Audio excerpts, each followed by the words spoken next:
ప్రఫుల్లతనసేరుహనారికేళపూకద్రుమాదిషు మనోహర పాలికానాం ఆవాదిబంధమనిలస్తహదివ్యగంధైః శేషాద్రిశేఖర విభో తవ సుప్రభాతం. ప్రకృతిలో తెల్లవారుజాము అయ్యేటప్పటికీ ఒకరు చెప్పారా చెప్పలేదా అని లేకుండా తమంత తాముగా వికసనాన్ని పొందేటటువంటి లక్షణమున్నవి పుష్పాలు. అందున ఆ మలయమారుతం ప్రభాత వేళలో వీస్తూ ఉండగా కొబ్బరి, పోక మొదలైనటువంటి వృక్షములకు సంబంధించినటువంటి పుష్పములు అరవిరిసి ఉన్నాయి.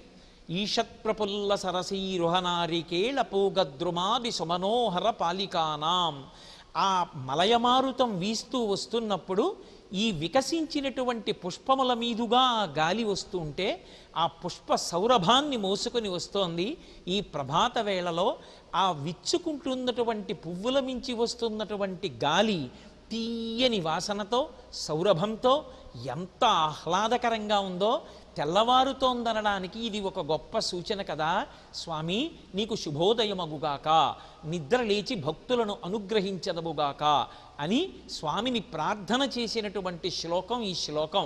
సుప్రభాత పఠనం జరిగేటప్పుడు ప్రకృతిలో తెల్లవారుతోంది అనడానికి ఒకరు చెప్పవలసిన అవసరం లేకుండా తమంత తాము వికసించి భగవంతుని యొక్క పాదములను చేరాలనేటటువంటి ఆర్తి పొందేటటువంటి మొట్టమొదటి వస్తువు పుష్పం.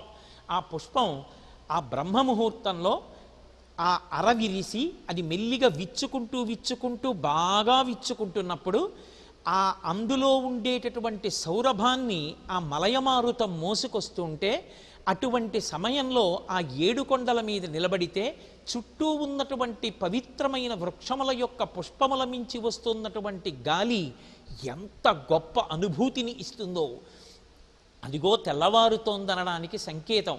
పుష్పములు ఆయన పాదముల మీద చేరాలని కోరుకుంటున్నాయంటే భక్తులు ఆ పుష్పములను పట్టుకుని ఆయన పాదములను సేవించాలని నిలబడి ఉన్నారని గుర్తు.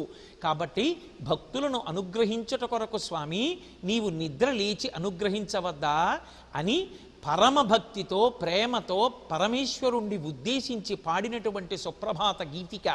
అందులో ఉండేటటువంటి ఆర్ద్రతని అర్థం చేసుకున్ననాడు ప్రకృతి పురుషుడు ఎంత మమేకమవుతాయో దాన్ని అనుభవించగలిగినటువంటి హృదయం నిజమైనటువంటి సుప్రభాతాన్ని అనుభవించగలిగినటువంటి హృదయం అని మనకి అర్థమవుతుంది.